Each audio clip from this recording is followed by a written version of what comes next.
सह वीर्यं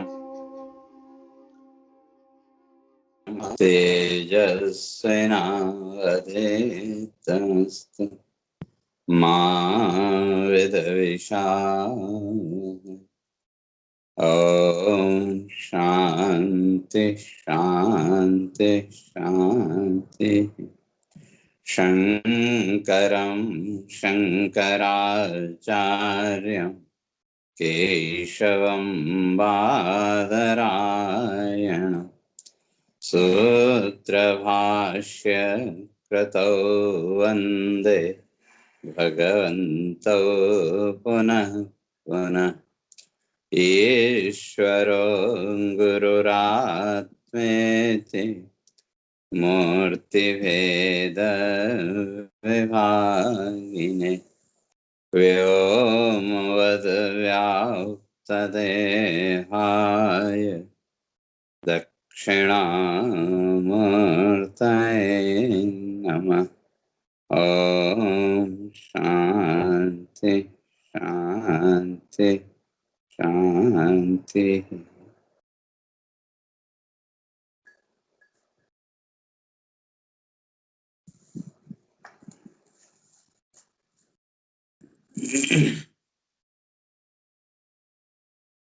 दो विचार चल रहा था। आत्मन्नेव च संतुष्टः तस्य कार्यं न विद्यते। तो यस्तु आत्मरतिरेव स्यात्। तो भगवान इस बात को स्पष्ट करके आए थे। यज्ञ कर्म करते करते चित्त शुद्धि के द्वारा आत्मन्नेव रति ही आत्मा में ही जिसकी रति, जिसकी लगन, आत्मभाव से युक्त जो है आत्म तृप्त स्याद मानव। ऐसा जो मनुष्य है वो आत्म तृप्त, उस आत्मानंद के द्वारा उसके जीवन में तृप्ति का अनुभव।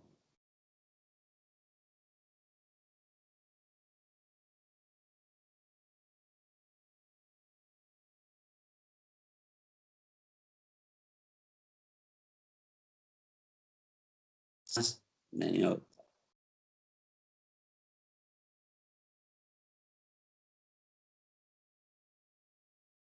तो सारा संसार, सारे जगत को अगर देखें तो इस संसार की वस्तुओं की प्राप्ति कहें या हमारी जो इच्छाएं हैं, उन इच्छाओं के पूरा होने पर भी कहीं न कहीं मन में संतुष्टि का भाव तो आया, लेकिन वो ज्यादा देर टिका नहीं।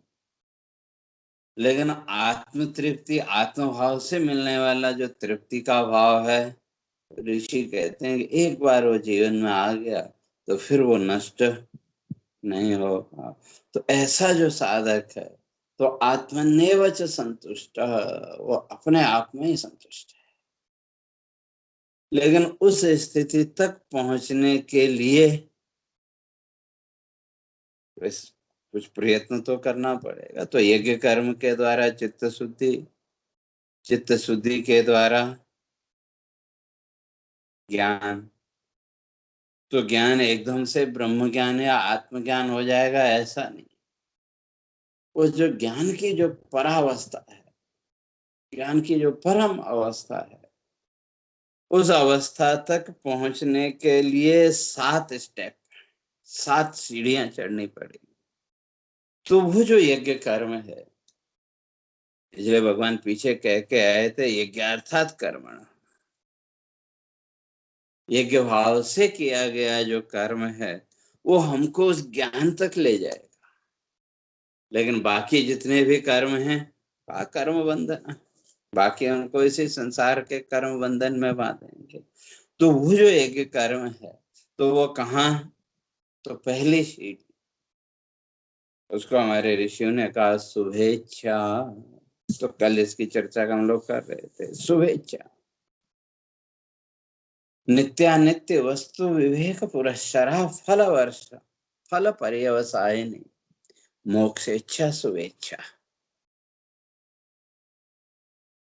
तो कहते हैं नित्य और अनित्य वस्तु का जो विचार विवेक, अर्थात नित्य और अनित्य इन दोनों को अलग करने की सामर्थ्य, अलग अलग कर, तो वो जो सामर्थ्य है, तो उसी सामर्थ्य का नाम विवेक। तो वो जो विवेक है, वो जो सामर्थ्य है, वो हमको क्या देगा? तो का मोक्ष इच्छा, व्यक्ति के अंदर मोक्ष की इच्छा प्रकट।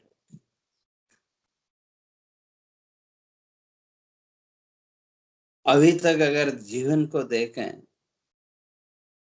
उस मोक्ष इच्छा को भी हमने एक फॉर्मेलिटी से ज्यादा और कुछ नहीं माना। कहीं न कहीं अपने मन को, अपनी बुद्धि वृत्ति को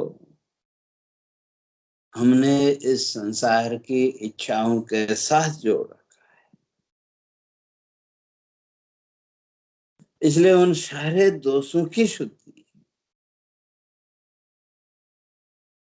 तो उस यज्ञ कर्म के द्वारा ही, और वो जो यज्ञ कर्म है शास्त्र विहित होना चाहिए।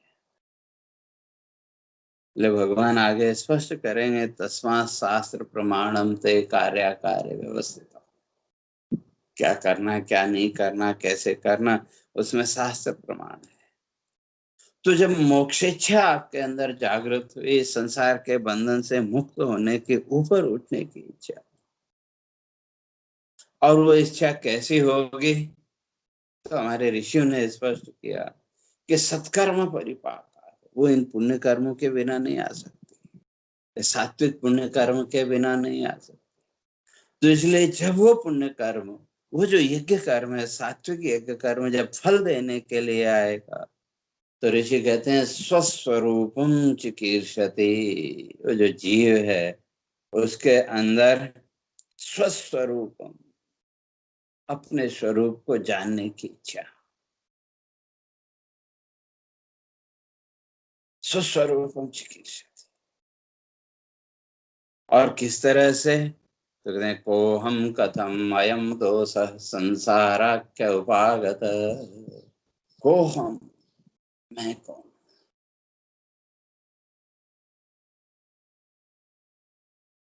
अभी तक तो हमने अपने उस मैं को, उस मैं भाव को इस संसार की धारणाओं, संसार की मान्यताओं, संसार के बिलीफ्स के साथ ही बांध के रखा है कि मैं ये हूं, मैं वो हूं।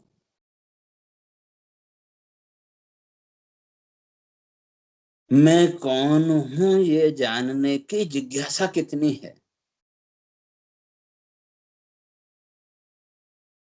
विश्लेषण अपने आप को टटोलना पड़ेगा। ओ हम, तो इसलिए कहते हैं वो जो शुभेच्छा है, वो जो मोक्ष इच्छा है, तो क्या को हम, मैं कौन? और कथम अयम दोषः संसाराख्य उपागतः,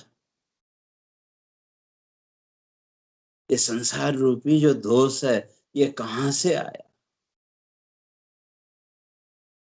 तो जब ये जानने की जिज्ञासा पैदा होगी, पहली सीढ़ी में जब पहुंचे ज्ञान की, मोक्ष इच्छा में, तो उसके साथ ही ये जानने की जिज्ञासा, और जब ये जिज्ञासा प्रकट हुई,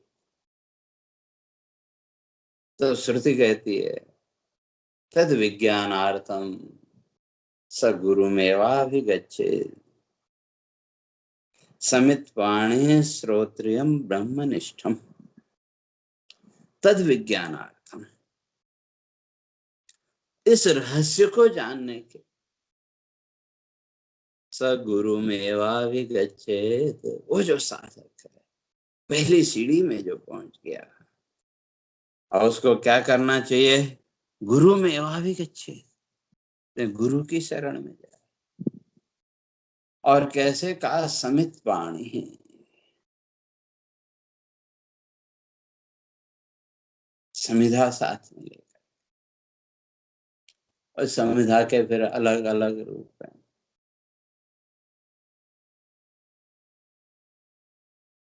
और कैसे जाए? तो भगवान आगे स्पष्ट करेंगे तद विद्धि प्रणिपातेन परिप्रश्नेन सेवया उपदेक्षन्ति ते ज्ञानम ज्ञानिनः तत्त्वदर्शिनः। तद विद्धि प्रणिपातेन परिप्रश्नेन सेवया। तीन बातें भगवान ने कही। पहला प्रणिपात, समर्पण का भाव। फिर वहां अपना अहंकार, अपना ईगो न रहे। और परिप्रश्न, मन में प्रश्न भी होंगे, मन में डाउट भी होंगे, कहते हैं वो डाउट भी पूछे। और सेवया, और तीसरा सेवा। तो तीन विधियां भगवान बताते हैं। तद्विद्धि प्रणिपातेन परिप्रश्नेन सेवया। तो तब उपदेक्षन्ति ते ज्ञान,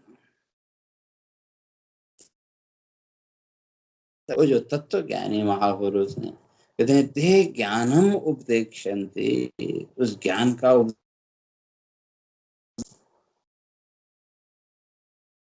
उससे पहले वो ज्ञान मिलने वाले, उसके लिए हमें अपनी योग्यता सिद्ध करनी पड़ेगी। तो इसलिए तद विज्ञानार्थम सगुरु में वाभिगच्छेत्, वो जो है तो गुरु की शरण में जाए। और वहां फिर क्या करे? वेदांत वाक्य विचार।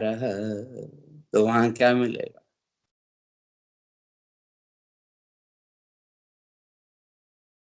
तो वाक्य विचार।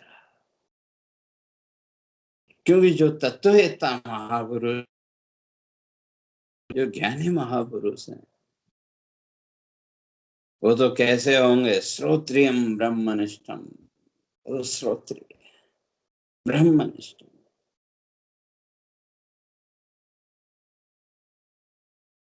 और श्रोत्रिय कौन? तो उसके लिए ऋषियों ने स्पष्ट किया,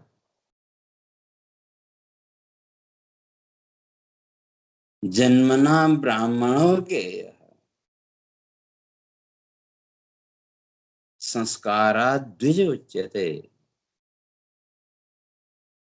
वेदाभ्यासात् भवेद विप्रः, त्रिभिः श्रोत्रिय उच्यते।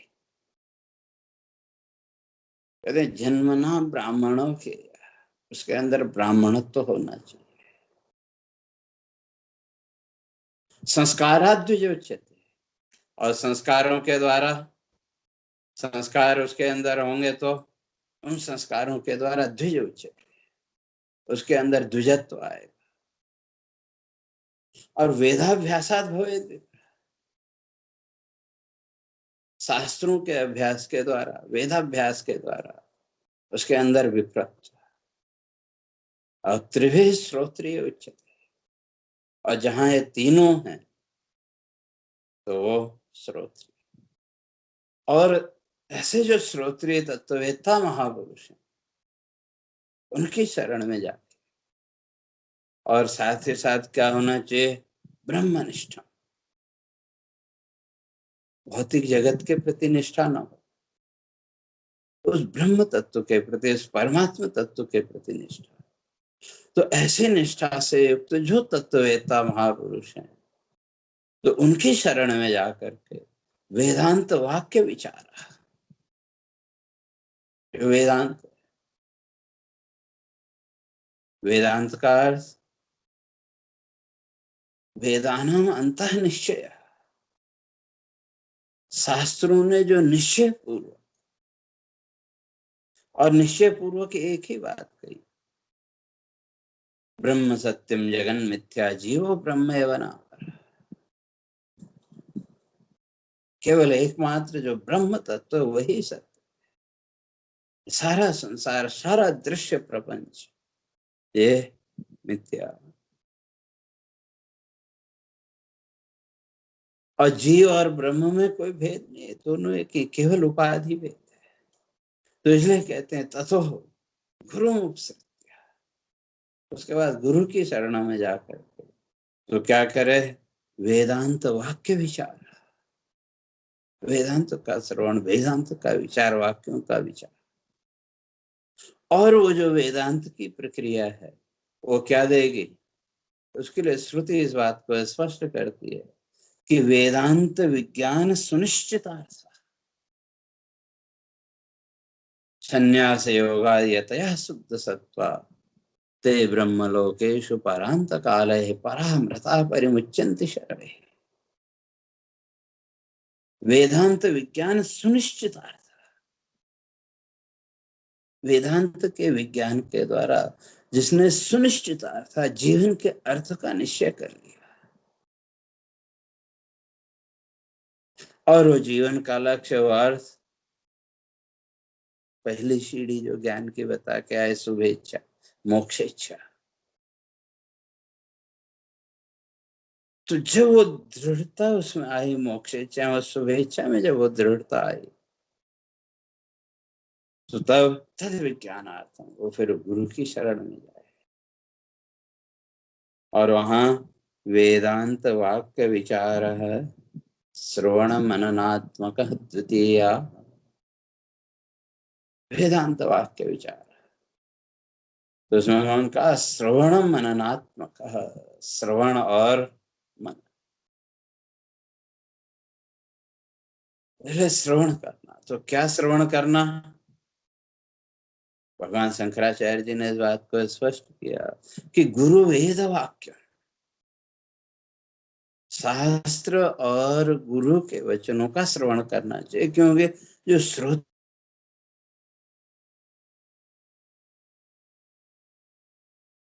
ये दोनों ने बाकी संसार में सब के साथ आपको कोई न कोई अपेक्षा मिलेगी, लेकिन जो शास्त्र है निरपेक्ष रवा श्रुति, वो निरपेक्ष है, उसको कोई अपेक्षा नहीं।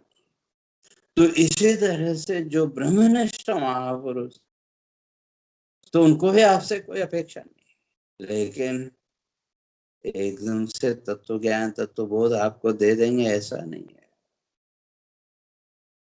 उसके लिए तो परीक्षा होगी। कठोपनिषद में नचिकेता की भी यमराज ने परीक्षा ली, इसलिए परीक्षा की 4 विधियां हमारे ऋषियों ने स्पष्ट की।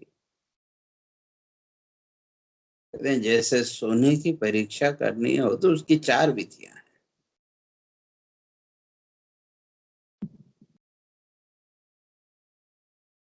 घर्षण छेदन तापन ताड़न, स्वर्ण की अगर परीक्षा करनी हो तो उसकी ये 4 विधियां प्रसिद्ध है। घर्षण घिसना, वो जो जौहरी है उसके पास एक पत्थर होता है, उस पत्थर पे वो घिस करके देखता है तो उससे समझ जाता है कि वो उसमें कितनी शुद्धता है कितनी अशुद्धता है। छेदन, उसमें एक टुकड़ा तोड़ लिया, कहीं कोना तोड़ा तो उससे भी पता लग जाएगा। तापन, उसको अग्नि में तपाया। और ताज नहीं, उसको हथौड़ी की उसने चोट मारी तो उससे भी उसको पता लग गया। तो इसी तरह से जो तत्ववेत्ता महापुरुष हैं हमारे ऋषि कहते हैं वो भी परीक्षा लेंगे। तो कैसे? तो कहा वहां भी 4 विधियां बताई। श्रुतेन शीलेन कुलेन कर्मणा, श्रुतेन शास्त्र के प्रति इसकी निष्ठा कितनी है। शीलेन जीवन का आचरण कैसा है। कुलेन वंशगत संस्कार कैसे है। और अंतिम कर्मणा, उसका जो कर्म पथ है वो कैसा है। तो इन 4 तरह से परीक्षा लेके महर्षि कहते हैं कि वो जो तत्ववेत्ता महापुरुष हैं वो तब जाकर के उस योग्यता के अनुसार उसका उपदेश देंगे। तो इसलिए श्रवण और मनन, श्रवण करना और श्रवण के बाद उसका मनन, तो ये ज्ञान की दूसरी सीढ़ी, दूसरी भूमिका। अब जब दूसरी सीढ़ी पे पहुंच गए तो फिर तीसरी पर भी जाना पड़ेगा। तो इसलिए जो तीसरे है, कहते हैं निदिध्यासन अभ्यासाद मनसः एकाग्रता। निदिध्यासन,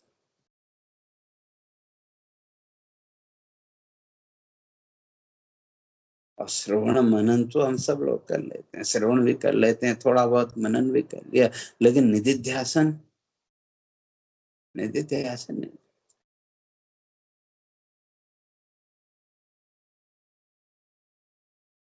निदिध्यासन का अर्थ है जो कुछ हमने श्रवण किया, मनन किया, उसके द्वारा जो कुछ किया उसको अपने जीवन में उतारना, जीवन के अनुभव के साथ उसको तोलना।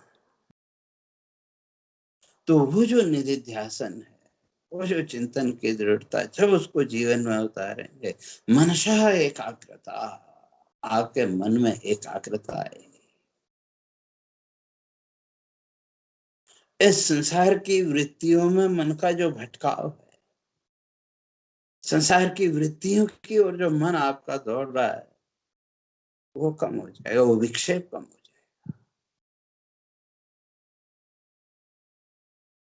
तो ये तीसरी, तो ये तीन सीढ़ियां हमारे ऋषि कहते हैं जागृत अवस्था, ये तो जागृत अवस्था में ही करना पड़ेगा।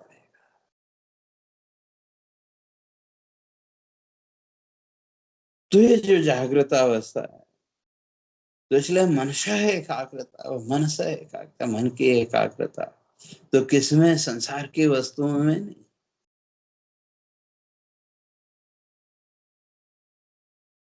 श्रवण मनन निधिध्यासन परिपाकेन, श्रवण मनन और निधिध्यासन, इसके परिपाक के द्वारा मनसा एकाग्रता, उस मन की एकाग्रता कहाँ, ब्रह्मणि तत्व है, उस ब्रह्म तत्व। या ऋषि कहते हैं सूक्ष्म वस्तु ग्रहण सामर्थ्यम, वो जो निधिध्यासन की प्रक्रिया है, वो जो शास्त्रीय ज्ञान है, श्रवण और मनन के द्वारा जो निष्कर्ष मिला,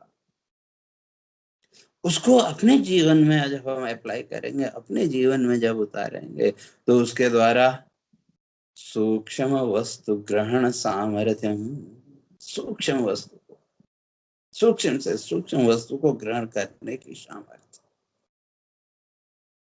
और सबसे सूक्ष्म वस्तु ये आत्मसत्ता, आत्म तत्व। इसलिए श्रुति इस बात को स्पष्ट करती है, अणो अणीयान महतो महीयान आत्मा से जंतो निहितो गुहायाम। वो जो आत्मसत्ता है, वो जो आत्म तत्व कैसा है, अणो अणीयान, सूक्ष्म से भी सूक्ष्म, महतो महीयान, आकाशवत् सर्वगतश्च नित्यः, आकाश की तरह महीयान व्यापक, अणु से अणुतर भी वही, और व्यापक से व्यापक। तो वो जो सूक्ष्मता है, उस आत्मसत्ता की सूक्ष्मता, तो उस सूक्ष्मता को ग्रहण करने की सामर्थ्य, ये तीसरी भूमिका है। तो साधना करते करते, श्रवण मनन और यज्ञ कर्म के द्वारा जब इस तीसरी भूमिका में आप पहुंचे, तो कहते हैं आपके अंदर सूक्ष्म वस्तु को पकड़ने की सामर्थ्य आ जाएगी। तो ये तीन जो सीढ़ियां हैं, ये जो तीन भूमिकाएं हैं, ये जागृत अवस्था की है। और उसके बाद कहते हैं सत्वापत्ति, इसलिए शुभेच्छा, सुविचारणा और तनुमानसा।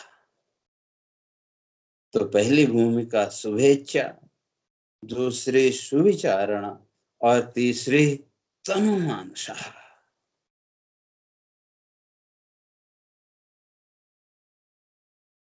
मनसा तनु करणार्थ, मन में उस सूक्ष्मता लाना, और वो सूक्ष्मता, वो सूक्ष्म वस्तु ग्रहण करने के सामर्थ्य, जब तक आपके मन की वृत्ति इस संसार भाव में भटक रही है, तब तक वो नहीं हो सकता। और श्रवण मनन और निधिध्यासन के द्वारा मन की जो संसार वृत्ति है, उस संसार वृत्ति को वहां से लौटा करके उस आत्म भाव के साथ जोड़ना। तो तनु मानसा। और फिर चौथी भूमिका कहते हैं सत्वापत्ति स्वप्नावस्थोच्यते। सत्वापत्ति। तो इसलिए जो चौथी भूमिका है उसकी तुलना की स्वप्न से।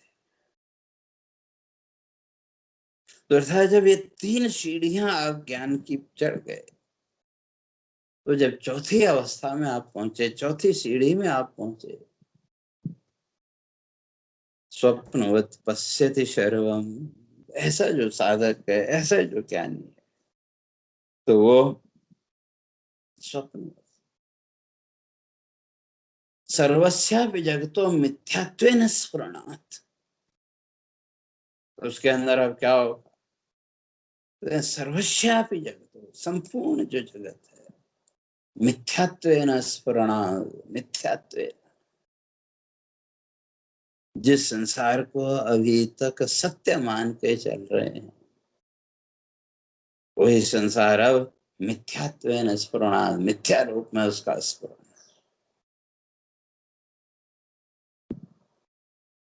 या स्वप्नवत कह लो।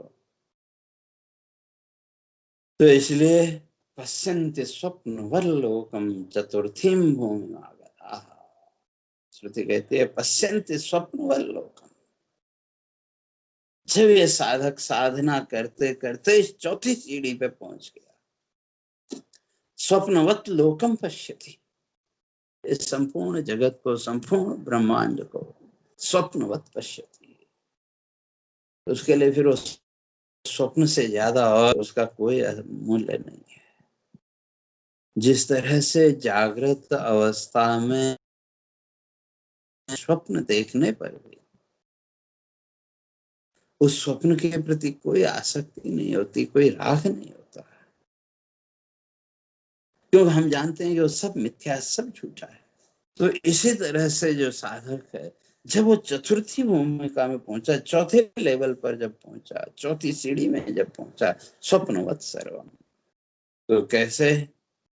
तो उसके लिए स्पष्ट कहते हैं अद्वैते स्थैर्यमागते,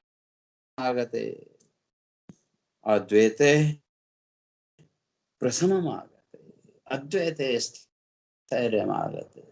तो उसके फिर अद्वैत जो तत्व है, जो अद्वैत, जो आत्म तत्व है, उस आत्म तत्व में, उस आत्म भाव में जैसे जैसे उसकी स्थिरता बढ़ती जाए,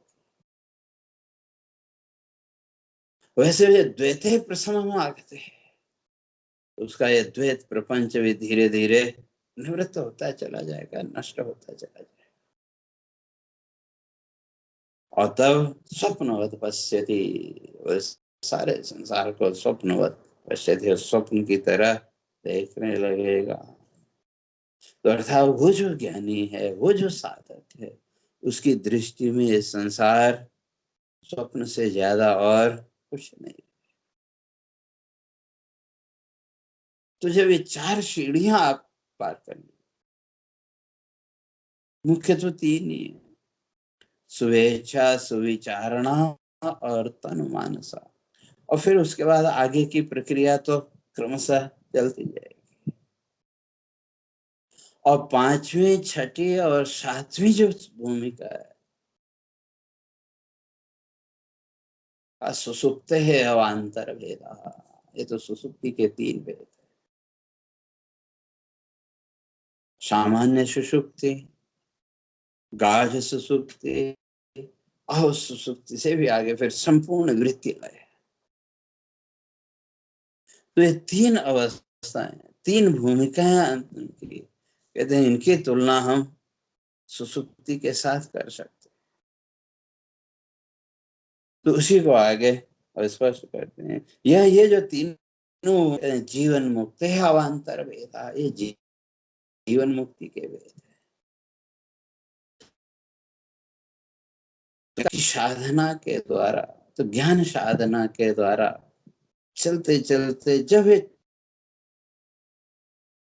फिर आप जीवन मुक्ति की अवस्था में पहुंच जाएंगे और फिर उसमें दृढ़ता आती जाएगी। इसलिए पांचवी, छठी और सातवीं जो भूमिका है, जीवन मुक्ति है अवान्तर वेदा, ये तो जीवन मुक्ति के अलग अलग भेद हैं। तो ये भेद कैसे हैं और ये तीनों जो भूमिकाएं, इनकी स्थिति, लेवल कैसा है, तो उसकी चर्चा क्रमशः आगे करेंगे। हरि ओम।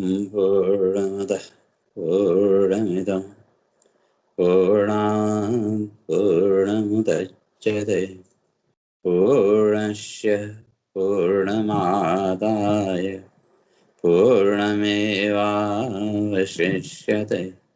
ओम शांति शांति शांति। शंकरं शंकराचार्यं केशवं बादरायणं सूत्रभाष्य कृतौ वन्दे भगवन्तौ पुनः पुनः।